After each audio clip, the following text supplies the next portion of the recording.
All right, ladies and gentlemen, I wanted to explore this topic a little bit more so people could understand a little bit more. Because some of these young cats that try to mirror Mayweather and what he's doing in the ring, I think a lot of times they're not in tune with actually what he's actually done in the ring. And I think that's the problem. I remember Danny Garcia versus Lamont Peterson, where I told people Danny Garcia won that fight because Lamont Peterson didn't have enough rounds in the bag. What was happening was Lamont Peterson was moving around Danny Garcia in the early rounds, and Danny Garcia was landing body punches. He was keep on hitting with the right to the pit or the jab to the pit, and piling up points in the early rounds while Lamont Peterson was boxing on the outside. And again, guys like Lamont Peterson, they trying to box on the outside and all of that, but you not really, when you're defensive, you're defensive. When you're offensive, you're not transitioning from defense to offense. Sometimes you counterpunch, but for the most part, you're making the guy miss, but you're not making him pay.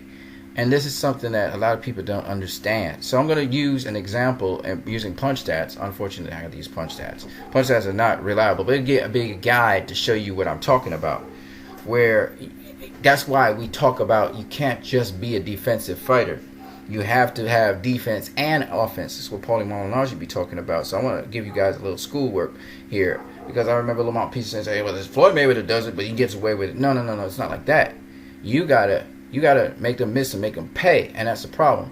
Floyd will make you miss, make you pay. Sometimes he just make you pay. Sometimes he be first. These are little rules. You gotta be first. So Lamont Peterson wasn't always first. Danny Garcia would end up being first. So these are the little rules that you know, boxing's a lot more complicated than just moving around the ring, okay? And no, you're not running when you move around the ring, unless you really are running because you're trying to get away from the other guy. But you know, because again, it's all about inches. Floyd would talk about inches. You know how to be far away from a guy way out of his range, and you don't have to move excessively either. You know, the other thing with Floyd doesn't bounce when he's moving. He actually pivots. So there's all these other things that, you know, there's a lot of stuff going on when we talk about Floyd Mayweather. These guys try to emulate, but they don't understand what they emulated. They say, well, we're doing this type of boxing, but that's not what Floyd is doing, because people have misconceptions about Floyd. They talk about he's running. He doesn't run. Floyd's right in front of you almost all the time. He just changed up the angle. So let's talk a little bit about it. So first of all, this is Adrian Broner versus Manny Pacquiao. Okay? And Adrian Broner felt he beat Manny Pacquiao because he got to counterpunch him a couple times. But if we just look at punch stats alone, okay? Punch stats alone is what we're looking at. And I'm going to show you something. And we're going to look at Floyd Mayweather also, and when he faced Manny Pacquiao, and we'll look at the punch stats as well, okay? Because I think people have misconceptions about how these things go. So let's start off. First thing you'll notice is that when you look at the overall punch stats, first of all, Manny Pacquiao threw 568 punches, landed 112, okay, of those 568. So Manny Pacquiao was way more active against Adrian Broner than he was against Floyd Mayweather. When we look at Floyd Mayweather and his total punches landed, you will see that Floyd Mayweather threw 435 punches, landed 148. Pacquiao threw 429, which is less than Mayweather, and landed 81. So at the end of the day, Pacquiao's punch output was less than what he threw against Adrian Broner, and then on top of that, his punches that he landed were way less than he landed against Adrian Broner, even though they're around the ballpark of that. The other thing that's interesting is they threw more or less the same amount of punches. Both of them, Mayweather and Pacquiao, were around the same level of activity. What this means is that if Mayweather gets you to lower your punch, who's really in control of this fight? Mayweather. And Mayweather was the more accurate puncher, almost twice as accurate as Pacquiao. So at the end of the day, you could see why he dominated this fight, and he won this fight, right? He not only out-jabbed Pacquiao, but he also was able to outland power punches to Pacquiao. This is ridiculous, okay? So that's what Mayweather did against Pacquiao. Okay, let's look at Broner. So Broner was not able to out-jab Pacquiao, and he wasn't able to outland him with power punches. So how on earth does he win this fight? There's no way. He even landed half as many punches as Pacquiao. So the reverse, what Mayweather did to Pacquiao is what Pacquiao did to Broner. All right? And while he was much more accurate with his jabs, slightly more accurate with his jabs, his power punches really, really lacked. Okay? So Broner was off his game. he was playing more of a defensive game, especially in the later rounds. Once we got to round 7 and onwards, Broner was out the fight. Okay, he tried to bring a fight, I think in round 10 or something, and get tagged up, and he was done. Okay, so that's the first thing. The second thing is, where we look then at the individual punches being thrown per round, Mayweather would land 8 punches of 36. Pacquiao 3 of 29. This first round was a Mayweather round. But look at Adrian Broner. Adrian Broner throws 2 of 22, which is much less than Floyd Mayweather even throws. But more importantly, what Pacquiao was able to do was throw 49 punches and land 6 in that round, meaning that Adrian Broner was not able to affect or curtail or slow down Pacquiao's activity.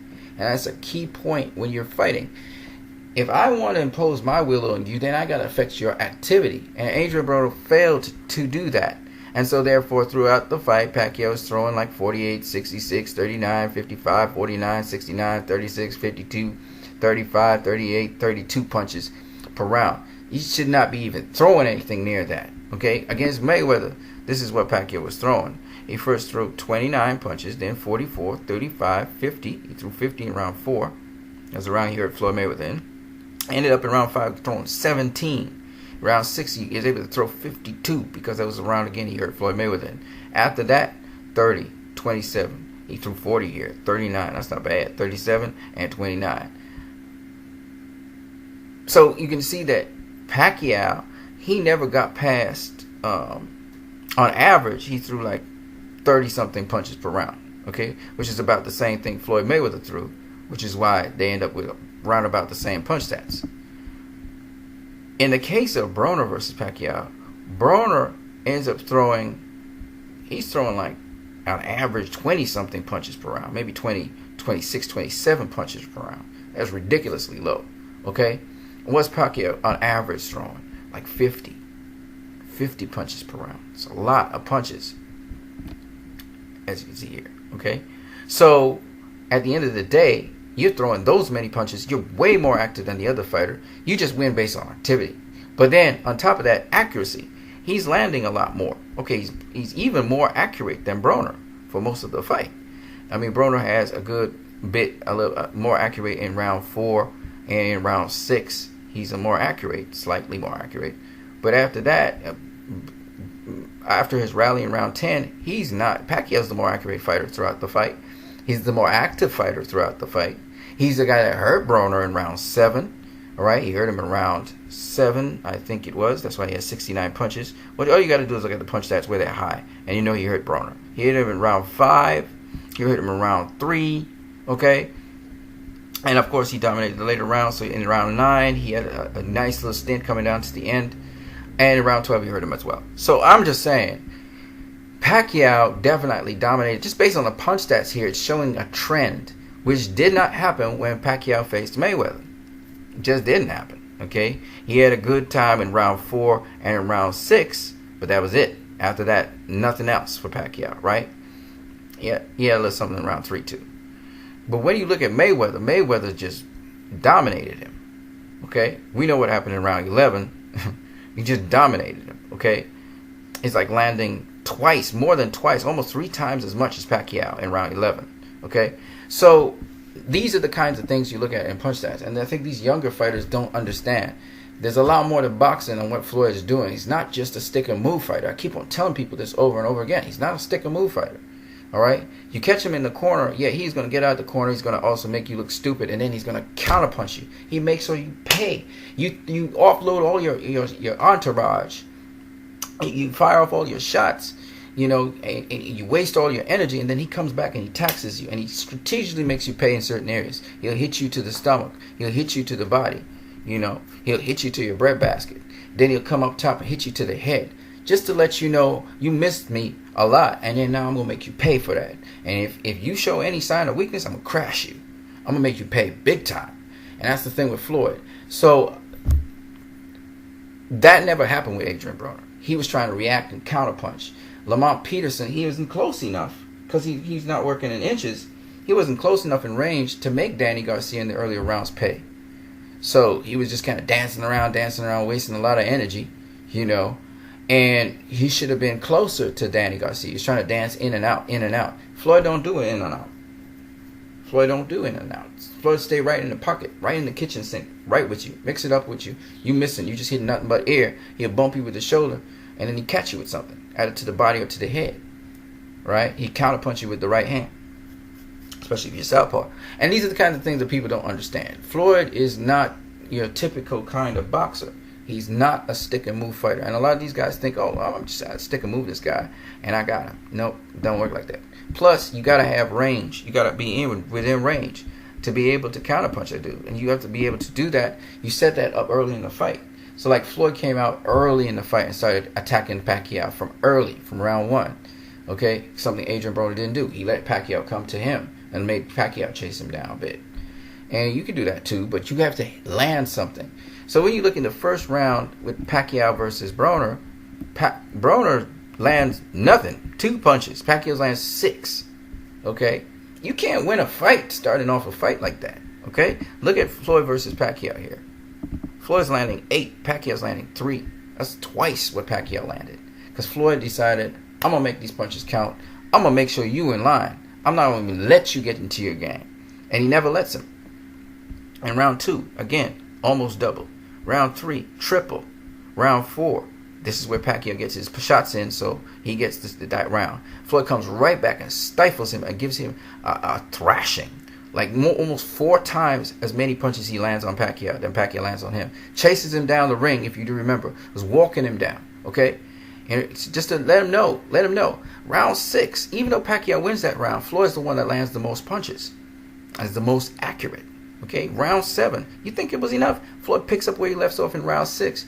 And again, more than double, almost triple the amount of punches. That's not happening with landing, I'm talking about. That's not happening with Adrian Broner. Okay? He's not building anything. He's not building momentum.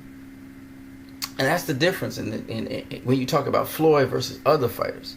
Okay, Lamont Peterson started turning on the juice somewhere around round 5, round 6. Started walking down Danny Garcia, and I gotta give him credit. He walked him out nice. He would have gotten him out of there if he had more time. But the point is, you did nothing in the early rounds. And yes, Danny Garcia is dangerous in the early rounds. You got to stay away from him. But you need to stay away from him within inches. And this is what these guys don't know. It's about inches. And that's what Floyd is able to do. And these other fighters are not able to do. So when you try to be like Floyd and you don't have the skill set and you don't have the understanding and ability to do these things, you're always going to come up short. So I just wanted to share this video with you guys. Educate you guys a little bit on boxing again. I've not been able to do much boxing. I'm going down to the hospital right now to see my mom. Please pray for her. Keep her in your prayers. You guys have a great one.